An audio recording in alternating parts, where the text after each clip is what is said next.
Hello बच्चों, स्वागत है आप सभी का एमपी बोर्ड स्टडी जोन में। चलिए हम बात करते हैं class 10th subject science chemistry के अंदर chapter first chemical reaction and equation. इस चैप्टर फर्स्ट के अंदर हम इससे रिलेटेड थ्योरी वाला पोर्शन जो कि एमपी और सीबीएसई बोर्ड के लिए अप्रोक्सीमेट सफिशिएंट है, और इस सफिशिएंट मैटर के साथ में हम आज शुरुआत कर रहे हैं। चलिए स्टार्ट करते हैं। फर्स्ट लिखा हुआ है chemical reaction, conversion of reactant into the product is called chemical reaction. किसी भी रिएक्टेंट का प्रोडक्ट में कन्वर्ट होना केमिकल रिएक्शन और केमिकल चेंज कहलाता है। अब केमिकल रिएक्शन है, उसके अंदर दो पार्ट होते हैं, एक होते हैं रिएक्टेंट्स और दूसरे होते हैं प्रोडक्ट। रिएक्टेंट क्या होते हैं? Substances which take part in the chemical reaction, ऐसे सब्सटेंस जो किसी केमिकल रिएक्शन में पार्टिसिपेट करते हैं, भागीदारी लेते हैं, वो रिएक्टेंट कहलाते हैं। और ऐसे सब्सटेंस जो रिएक्टेंट आपस में रिएक्शन करके बनाते हैं, जिनकी नई प्रॉपर्टीज होती हैं, नई प्रॉपर्टीज के साथ बनने वाले नए सब्सटेंस को, नए मटेरियल को प्रोडक्ट कहा जाता है। इसी लिखा हुआ है product the new substances produced as a result of chemical reaction are called product. नए सब्सटेंस जो कि केमिकल रिएक्शन के बाद बना करते हैं, उनको प्रोडक्ट कहा जाता है। आप इसमें बात करेंगे केमिकल रिएक्शन के अंदर C+O2 कार्बन की रिएक्शन जब ऑक्सीजन गैस से कराते हैं, कार्बन सॉलिड के फॉर्म में है S लिखेंगे, ऑक्सीजन गैस के फॉर्म में G लिखेंगे, CO2 गैस के फॉर्म में है G लिखते हैं। इसमें एरो से पहले ये दोनों दिए हुए हैं रिएक्टेंट, और एरो के बाद जो दिया हुआ है वो है प्रोडक्ट। इसमें CO2 गैस प्रोडक्ट है, कार्बन और ऑक्सीजन गैस दोनों आपस में रिएक्शन करते हैं, इसीलिए रिएक्टेंट कहलाते हैं। चलिए बात करते हैं, नेक्स्ट है characteristic of the chemical reactions. Chemical reaction को आप कैसे पहचानेंगे, आखिर केमिकल रिएक्शन हुई है या नहीं हुई। चलिए बात करते हैं। फर्स्ट लिखा हुआ एवोल्यूशन ऑफ ए गैस। जब दो रिएक्टेंट को आपस में मिक्स किया जाता है, आपस में वो रिएक्शन करते हैं, हो सकता है कि उनकी रिएक्शन के बाद में कुछ गैस रिलीज हो। जैसे जिंक है, सॉलिड फॉर्म में मिलता है, जिंक को जब सल्फ्यूरिक एसिड में मिक्स करते हैं, जिसका फॉर्मूला लिखा हुआ है H2SO4, sulphuric acid, zinc react with sulphuric acid. Zinc की रिएक्शन जब सल्फ्यूरिक एसिड से होती है, तो उस टाइम पर बनने वाली ये गैस होती है हाइड्रोजन गैस, और यहां पर बनेगा ZnSO4 जिंक सल्फेट। देखिए लिखा हुआ है Zn that mean zinc, H2SO4 that mean sulphuric acid, zinc sulphate plus hydrogen gas. Hydrogen gas है, उसका आइडेंटिफिकेशन है पॉप साउंड से किया जाता है, नोट कर लीजिए। हाइड्रोजन गैस है, उसका आइडेंटिफिकेशन पॉप साउंड से किया जाता है। नेक्स्ट है फॉर्मेशन ऑफ प्रेसिपिटेट। दूसरा तरीका होता है प्रेसिपिटेट फॉर्मेशन। केमिकल रिएक्शन के बाद में बनने वाले प्रोडक्ट में से कोई भी एक प्रोडक्ट या फिर एक से ज्यादा प्रोडक्ट यदि वाटर सॉल्युबल होते हैं, बनने वाले सॉल्युबल प्रोडक्ट को प्रेसिपिटेट कहा जाता है, and reaction is called precipitation. चलिए देखते हैं एग्जांपल। कैल्शियम हाइड्रोक्साइड, फॉर्मूला है CaOH ऑल्टोइस। इसमें जब CO2 गैस को पास करते हैं, तब यहाँ पर एक व्हाइट प्रेसिपिटेट बनता है जो वाटर में डिसॉल्व नहीं होता, CaCO3 कहलाता है, और साथ में वाटर बनता है। आप यहाँ पर देखेंगे तो यहाँ पर कैल्शियम हाइड्रोक्साइड में जब CO2 गैस पास करते हैं, तो सॉल्यूशन की मिल्कीनेस इंक्रीज हो जाती है, और मिल्कीनेस का बढ़ना, इंक्रीज होना किसकी वजह से होता है? कैल्शियम कार्बोनेट की वजह से। वाटर यहाँ पर लिक्विड के फॉर्म में है।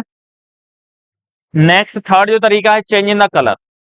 कलर चेंज भी हो सकता है रिएक्शन के दौरान। देखिए कॉपर सल्फेट का एक्वस सॉल्यूशन कलर कैसा होता है? ब्लू।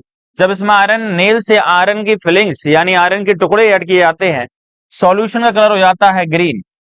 ब्लू टू कैसा हो जाएगा? ग्रीन। और कॉपर है, उसका कलर रहता है रेडिश ब्राउन। इंपोर्टेंट रिएक्शन है, कलर चेंज होता है, इससे पता चलता है कि रिएक्शन पॉसिबल है। नेक्स्ट होता है, नेक्स्ट है चेंज इन टेम्परेचर। टेम्परेचर के बेस पर दो टाइप की रिएक्शन होती है। रिएक्शन के कंप्लीट होने के दौरान यदि हीट रिलीज होती है तो एक्सोथर्मिक रिएक्शन, और हीट एब्जॉर्ब होती है तो एंडोथर्मिक रिएक्शन कहलाती है। एक्सोथर्मिक रिएक्शंस होती हैं ऑल द कंबस्टन रिएक्शन, जलने वाली सारी रिएक्शन हुआ करती हैं। जलने वाली सारी रिएक्शन जो ऑक्सीजन गैस की प्रेजेंस में बर्निंग होती है, ऑक्सीजन गैस की प्रेजेंस में जलते हैं, कंबस्टन कहलाती है, एक्सोथर्मिक रिएक्शन है। डिकम्पोजिशन वाली ऑलमोस्ट रिएक्शन क्या होती है? Endothermic reaction. एक्सोथर्मिक रिएक्शन में एक और एग्जांपल है जो पॉपुलर है, रेस्पिरेशन। रेस्पिरेशन एक्सोथर्मिक है, इसमें एक एग्जांपल पॉपुलर है, फोटोसिंथेसिस एंडोथर्मिक है। इसका मतलब ये हुआ कि रियलिटी में respiration exothermic, photosynthesis endothermic reaction है। नेक्स्ट है change in the physical state. जब फिजिकल स्टेट चेंज होती है तब भी आप कह सकते हैं कि केमिकल चेंज हुआ है। कैसे? जैसे बर्निंग ऑफ कैंडल वैक्स। याद रखिए, फिजिकल स्टेट का चेंज होना रियलिटी में केमिकल चेंज नहीं है, लेकिन कुछ ऐसी प्रोसेस होती हैं जिनके अंदर साथ में फिजिकल चेंज के साथ साथ में केमिकल चेंज भी होता है। याद रखिए बच्चों, फिजिकल चेंज के साथ में chemical change. Burning of candle wax, candle है उसकी जब बर्निंग कराते हैं तो जहां पर बर्निंग हो रही है, जहां पर जल रहे हैं वहां पर केमिकल चेंज है और साथ में फिजिकल चेंज भी हो रहा है, इसीलिए लिखा हुआ है change in the physical state. Wax होता है, पिघलता है, पिघलने के बाद लिक्विड बनाता है और ज्यादा टेम्परेचर इंक्रीज होता है तो लिक्विड से क्या बन जाते हैं? गैस। तो देखिए आप, नेक्स्ट अपन बात करेंगे किसकी? केमिकल इक्वेशंस की। आप देखें केमिकल इक्वेशंस में, केमिकल इक्वेशन है उसमें डेफिनेशन की अगर बात करते हैं, केमिकल इक्वेशन में जब आप डेफिनेशन की बात करते हैं तब आप कहेंगे केमिकल इक्वेशन आखिर किस तरह से चेंज हो जाती है। केमिकल इक्वेशन में जब आप डेफिनेशन की बात करेंगे तो किस तरह से चेंज होंगी। जहां पर हम करते हैं केमिकल इक्वेशन की, वहां पर चेंज होने का जो तरीका है वो क्या है? देखिए केमिकल इक्वेशन क्या है ये समझिए। Method of representing a chemical reaction, किसी भी केमिकल रिएक्शन को रिप्रेजेंट यानी प्रदर्शित करने का वो तरीका with the help of symbol, जिसमें कुछ सिंबल का यूज किया जाता है, एंड फॉर्मूला, कुछ फॉर्मूले का यूज करते हैं, बस वही रिएक्शन क्या कहलाती है? केमिकल इक्वेशन कहलाती है। इसका मतलब ये हुआ कि किसी भी केमिकल इक्वेशन को, किसी भी केमिकल इक्वेशन को जब रिप्रेजेंट किया जाता है, किसी भी केमिकल इक्वेशन को जब रिप्रेजेंट किया जाता है तो रिप्रेजेंट करने का जो तरीका होता है वही कहलाता है केमिकल इक्वेशन। अब देखो केमिकल रिएक्शन को जब आप रिप्रेजेंट करेंगे तो उसका तरीका आखिर कैसे होगा? देखिए केमिकल इक्वेशन को बनाते समय जब आपको देखना है कि जिंक की रिएक्शन जब सल्फ्यूरिक एसिड से कराते हैं तो जिंक का सिंबल क्या है? Zn। सल्फ्यूरिक एसिड का सिंबल क्या है? H2SO4। Zn की रिएक्शन जब H2SO4 से होती है तो मैंने आपको बताया था ZnSO4 बनता है, साथ में हाइड्रोजन गैस बनती है। ZnSO4 और साथ में हाइड्रोजन गैस बनती है। हाइड्रोजन गैस की पहचान किससे करते हैं बच्चों? हाइड्रोजन गैस की पहचान ये आप बताइए, पॉप साउंड से। कौन सी साउंड से? पॉप साउंड से। यस, पॉप साउंड से करते हैं। अब आप देखिए यहां पर types of chemical equation. Chemical equation के टाइप, दो टाइप होते हैं। फर्स्ट टाइप कहलाता है बैलेंस्ड केमिकल इक्वेशन और दूसरा टाइप होता है अनबैलेंस्ड केमिकल इक्वेशन। सबसे पहले बैलेंस न पढ़ेंगे, हम पढ़ रहे हैं unbalanced chemical equation which is unequal number of atoms of one और more elements in the reactants and product is called unbalanced chemical equation. एक ऐसा केमिकल इक्वेशन जिसमें रिएक्टेंट और प्रोडक्ट में दिए गए स्पेसिफिक एलिमेंट के नंबर ऑफ एटम्स यदि डिफरेंट होते हैं तब उसे कहते हैं अनबैलेंस, यदि सेम होते हैं तब उसे कहते हैं बैलेंस केमिकल इक्वेशन। तो देखो सबसे पहले अनबैलेंस की बात करें तो हाइड्रोजन गैस की रिएक्शन जब ऑक्सीजन गैस से कराते हैं तो hydrogen gas H2, oxygen gas O2। After reaction है H2O बनाते हैं, H2O लिक्विड होता है। आप देखिए यहाँ पर हाइड्रोजन गैस है, G लिखते हैं, ऑक्सीजन गैस है, G लिखते हैं, H2O लिक्विड है, N लिखते हैं। आप देखिए एरो से पहले रिएक्टेंट हुआ करते हैं, एरो के बाद प्रोडक्ट है। रिएक्टेंट में हाइड्रोजन एलिमेंट के 2 एटम है, प्रोडक्ट में हाइड्रोजन एलिमेंट के 2 एटम है। ये दोनों बैलेंस है, लेकिन ऑक्सीजन के 2 एटम है, ऑक्सीजन का 1 एटम है। इसका मतलब ये हुआ कि पूरी रिएक्शन है वो बैलेंस्ड रिएक्शन नहीं है। It is the example of unbalanced chemical equation. Balance यहाँ पर देखिए आप, यहाँ पर हाइड्रोजन 2 है, जब इसको बैलेंस करने की कोशिश करोगे तो यहाँ पर 2 लगाओगे, 2 इंटू 2 कितना हो गया? 4, 4 हुआ तो इसका मतलब यहाँ 2 लगाओगे, 2 इंटू 2 कितना हुआ? 4। हाइड्रोजन बैलेंस हो गई।